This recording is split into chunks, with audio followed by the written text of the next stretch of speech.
नायगाव विधानसभा मतदारसंघामध्ये सध्याचे आमदार राजेश पवार यांना भाजपकडून तिकीट मिळाले आहे, तर काँग्रेसच्या वतीने डॉक्टर मिनलताई खदगावकर या मतदारसंघामध्ये उमेदवार आहेत।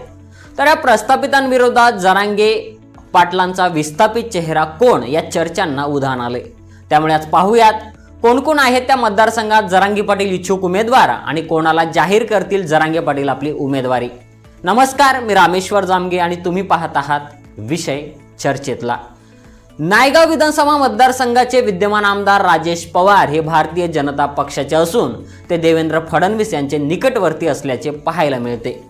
राजेश पवार 2019 मध्ये 1,17,750 मते घेऊन काँग्रेसचे दिवंगत नेते कैलासवासी खासदार वसंतराव चव्हाण यांचा पराभव करून विजयी झाले होते।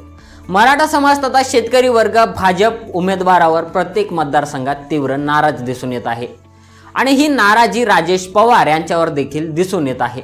आणि त्यातच आता प्रस्थापित घराण्याचा मतदारसंघ म्हणून ओळखल्या जाणाऱ्या या नायगाव मतदारसंघात कालच मराठा आरक्षणाच्या लढ्यात सक्रिय असलेले जरांगे पाटील यांच्याकडून उमेदवारीसाठी प्रयत्न करणारे प्रस्थापित आणि विस्थापित अशा सर्व जरांगे पाटील यांच्या इच्छुक उमेदवारांनी नायगाव तहसील येथे आपले नाम निर्देशन पत्र दाखल केले आहे। तर आज काँग्रेसच्या अधिकृत उमेदवार डॉक्टर मिनलताई खदगावकर यांनी सभा घेऊन मोठे शक्ती प्रदर्शन करत आपले नामनिर्देशन पत्र दाखल केले आहे।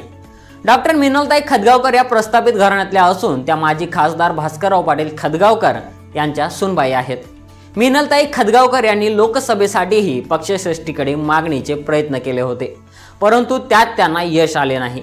त्यावेळी त्या भारतीय जनता पार्टीत होत्या, परंतु लोकसभेलाही संधी मिळाली नाही। आता विधानसभेलाही भारतीय जनता पार्टीकडून उमेदवारी भेटेल अशी आशा वाटत नसल्यामुळे त्यांनी ऐनवेळी निवडणुकीच्या तोंडावर काँग्रेस पक्षात प्रवेश करून विधानसभेची जागा मिळवली। खदगावकरांचा बालेकिल्ला असलेला देगलूर विधानसभा मतदारसंघ राखीव असल्यामुळे नायगाव मतदारसंघ त्यांनी निवडला। आपल्या सुनेचं पुनर्वसन करण्यासाठी माजी खासदार भास्करराव खदगावकर यांनी नायगाव विधानसभा मतदारसंघात तळ ठोकला आहे। या दोन प्रस्थापित घराण्याबरोबरच आता माजी शिक्षण सभापती व भाजपचे जिल्हा सरचिटणीस शिवराज पाटील होटाळकर यांनीही मनोज जरांगे पाटील यांच्याकडे इच्छुक म्हणून उमेदवारी मागितली आहे। शिवराज पाटील होटाळकर यांच्याही अनेक संस्था आहेत। लोकसभेला भाजपच्या उमेदवाराचा प्रचार करणारे शिवराज होटाळकर आता मनोज जरांगे पाटील पक्ष स्थापन करणार आहेत असे समजताच सध्याचे विद्यमान आमदार भाजपचे असल्यामुळे शिवराज पाटील होटाळकर यांना पक्षाकडून उमेदवारीच्या आशेचे किरण दिसत नसल्यामुळे त्यांनी मनोज जरांगे पाटील यांच्याकडे उमेदवारीची मागणी केली आहे।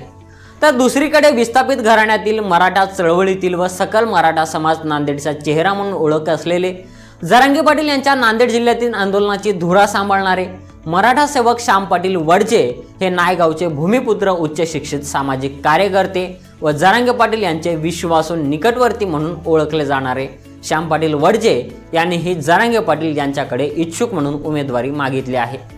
जरांगे पाटील यांच्या इच्छुक यादीतला तिसरा चेहरा आहे अखिल भारतीय छावाचे जिल्हाध्यक्ष माधव ताटे पाटील। उमरी भागात सर्वसामान्यांच्या मदतीला धावून जाणारा चेहरा म्हणून त्यांची ओळख आहे। चळवळीत त्यांचाही सक्रिय सहभाग असतो। त्यांनीही जरांगे पाटील यांच्या वतीने काल नामनिर्देशन पत्र दाखल केले आहे। पुढचा चेहरा म्हणजे देगावचे सरपंच पेशाने दंतरोग तज्ज्ञ असणारे निसर्गप्रेमी डॉक्टर दत्ता मोरे यांनीही अलीकडे जरांगे पाटील यांच्यावर आधारित आम्ही जरांगे सिनेमा निर्मित केला आहे। तेही राजकीय पक्षाशी संबंधित असून ते चंद्रशेखर राव यांच्या भारत राष्ट्र पक्षाचे मराठवाडा विभागीय अध्यक्ष होते। आता त्यांनीही जरांगे पाटील यांच्याकडे उमेदवारी मागितली आहे। त्यानंतरचे इच्छुक उमेदवार आहेत काँग्रेसचे नेते डॉक्टर भगवानराव मनूरकर यांनीही आपला उमेदवारी अर्ज दाखल केला आहे।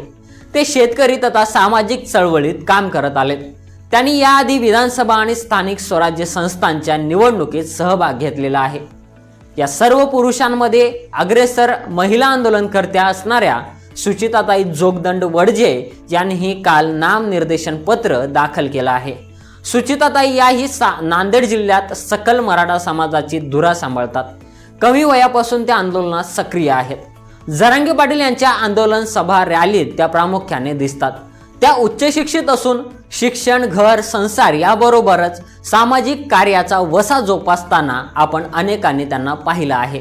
यामध्ये पाहायला गेलं तर जरांगे पाटलांनी इच्छुकांना सांगितलंय की मी ज्या दिवशी उमेदवारी जाहीर करेल त्या दिवशी ज्याची उमेदवारी निश्चित झाली त्याच्या व्यतिरिक्त इतरांनी आपला उमेदवारी अर्ज मागे घ्यायचा। जर असं झालं आणि जरांगे पाटलांनी जर इतर कोणाला उमेदवारी दिली तर राजकीय पक्षाचे पदाधिकारी असणारे प्रस्थापित घराण्यातील शिवराज पाटील होटाळकर आपला उमेदवारी अर्ज मागे घेतील का, हाही प्रश्न निर्माण होतो। त्यानंतर दुसरे उमेदवार डॉक्टर मनूरकर हेही राजकीय पक्षाचे पदाधिकारी आहेत।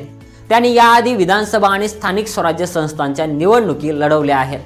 तर जरांगे पाटलांनी विस्थापित इच्छुक यापैकी कोणाला उमेदवारी दिली तर हे प्रस्थापित आपला अर्ज मागे घेतील का, असाही प्रश्न निर्माण होतो। एकंदरीत पाहायला गेलं तर नायगाव मतदारसंघातील ही लढत अतिशय चुरशीची आणि अतिटतीची असणार आहे। कारण पक्षातील प्रस्थापित उमेदवारांना धडा शिकवण्यासाठी जरांगे पाटील आता त्यांच्याकडे उमेदवारी मागणारे इच्छुक उमेदवारातील प्रस्थापित उमेदवाराला संधी देतात का विस्थापित घराण्यात जन्माला आलेल्या परंतु सामाजिक चळवळीत सक्रिय असणाऱ्या गरजवंताला उमेदवारी देतील, हे पाहणं महत्त्वाचं ठरणार आहे। नायगाव मतदारसंघ मातब्बर राजकीय घराणेशाहीचे वर्चस्व असणारा मतदारसंघ आहे। या मतदारसंघात पहिल्यांदाच महिला उमेदवार म्हणून काँग्रेसकडून मिनलताई खदगावकर समोर आले आहेत। त्यांना टक्कर देण्यासाठी जरांगे पाटील आंदोलनकर्ता सुचिताताई जोगदंड यांना संधी देऊन आव्हान देतील का, इच्छुक मधल्या प्रस्थापित उमेदवाराला संधी देतील का सामान्य घरात जन्माला आलेल्या गरजवंतांना संधी देतील? तुम्हाला काय वाटतं आम्हाला कमेंट करून सांगा आणि असेच नवनवीन व्हिडिओ पाहण्यासाठी विषय चर्चेतला या YouTube चॅनलला सबस्क्राईब करा। धन्यवाद।